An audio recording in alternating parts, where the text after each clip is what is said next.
The repeated measures design has several advantages, but it has one disadvantage. And the disadvantage is that because participants are exposed to two conditions, then there could be an order effect. Having one condition first and the other condition second may lead to effects like learning and fatigue. In terms of learning, the first exposure may facilitate the performance of the participants in the second session. So if it is something about performance, then performance may improve in the second session, not because of the difference in the condition, but because the participants learned how to perform the task. Contrarily, there could be fatigue effects. So perhaps in the first session, the participants work hard and got tired, and when they get to the second session, then they perform worse, less motivated or less energy to perform the task. So again, instead of the results are being due to the differences in conditions, then the result is confounded by fatigue or learning. Remember the method of difference of John Stuart Mill. In the method of difference, one thing has to be different, but all the rest should be the same. And this is not happening here, because we have one thing that is different, the one that we are interested in, which is the two different conditions, condition A, condition B. That's what I want to measure. And then is the rest, everything else is the same? Well, it can never be exactly the same, but there is a very important thing that varies as well. The order. So if I have condition B in the second place and condition A in the first place, when I present condition B, I'm not on the difference is not only in condition B versus condition A, but also in the order that of presentation of the conditions. Let's say we have a study in which we've got a linear model, a causal model, in which we are interested in the role of distraction, attentional distraction, on reasoning.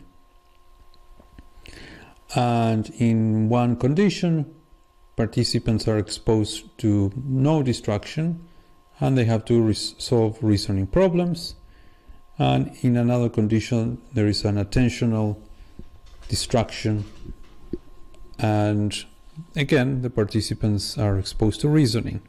So the model says that distraction affects reasoning. So it is expected that when they are exposed to distraction, the performance will be worse. But remember, this is a repeated measures design, so we've got the same participant going through both conditions. So we've got here these two variables, order of presentation and previous exposure to reasoning problems, are variables that are confounding. So order of presentation is affecting two variables, distraction and previous exposure to reasoning problems. So when something is presented first, and let's say we've got distraction being no distraction, and the variable previous exposure to reasoning problems is no exposure. In this order of presentation 2, we've got distraction distracting stimuli, and in previous exposure to reasoning problems, we've got 1. We were exposed to 1 before this task. So what happens is that when distraction changes from no destruction to destruction, there is an associated change between previous exposure 0 to previous exposure 1. It may be the case that when we find a difference in reasoning between the two conditions, that has nothing to do with the distraction, it has to do with the previous exposure to reasoning problems. So how do we solve this problem? So this is another way of presenting this problem. We've got order of presentation 1 and 2, previous exposure 0 when in the first order, 1 in the second order, and distraction is also 0, 1. No distraction and distracting stimuli. And in reasoning we've got the variable y, we call it y, and that's what we measured. But as you can see, we've got 0 and 1 here and 0 and 1 there. So the effects of distraction on reasoning are confounded by previous exposure. What we can do is counterbalancing.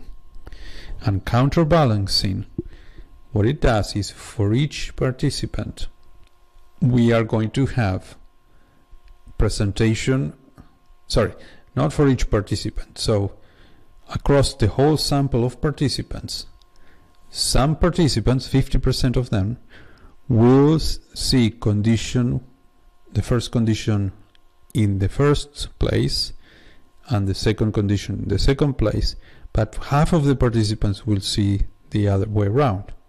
Here is the case of two participants.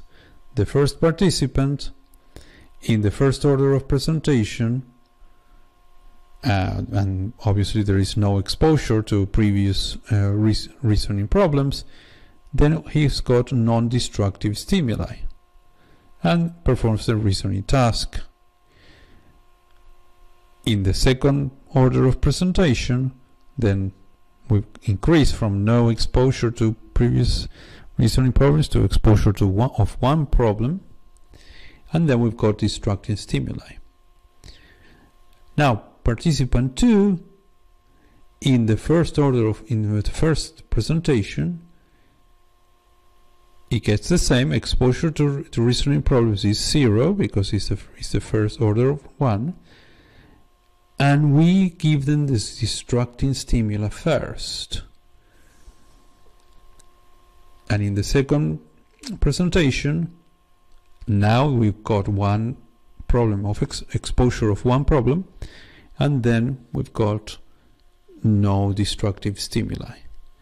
And then in any case, we've got the variable y measured, which is the performance in the reasoning problem. So now what we did is that we separated, we unconfounded the distraction and previous exposure to reasoning problems. So in 50% of the cases, non-destruction was associated with no previous exposure to problems, and in 50% of the cases, no destruction is associated with exposure to previous reasoning problems, and the other way around with respect to destructing stimuli. In 50% of the participants is presented first, and there is no previous exposure. Sorry, in 50% of the participants is presented second, and there is previous exposure to reasoning problems, and in 50% of the participants is presented in the first place, and therefore there is no previous exposure. In terms of the graph, now what we did is to block this order of presentation and destruction, this relationship. Now order, as I said, now order and presentation is not related to destruction, because in 50% of the cases destruction goes against order of presentation. So yeah, previous exposures can have an effect on reasoning, but it will not explain the whole. If there is an effect of destruction on reasoning, it's in itself. So that's the way we deal with the problem of order effects. There is another way, a bit more complex, but it's very common in psychology.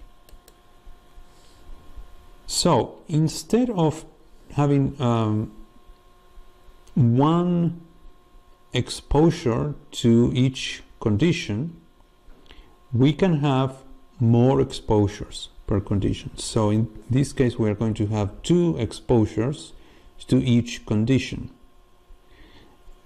How do we do that? Well, instead of having one reasoning problem per condition, now we have 2 reasoning problems per condition. So let's say we've got 4 problems. Problem 1, problem 2, problem 3, and problem 4.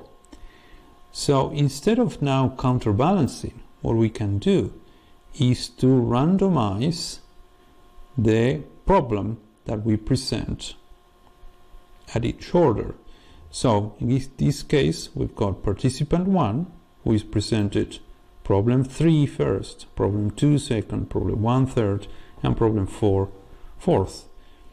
Second participant is presented with problem 2 first, problem 1 second, problem 4 third, problem 3 fourth. And then we've got all the participants get a randomization, so they will have a different order, or they may repeat by chance, some of them. So in this case, participant 1 has no distraction first, then distraction, then distraction, then no distraction. Participant 2, distraction, no distraction, then distraction, no distraction. So when you've got a large sample of participants, you will make sure that 50% of the cases distraction comes before than non-distraction, and in 50% of the cases it will be the other way around.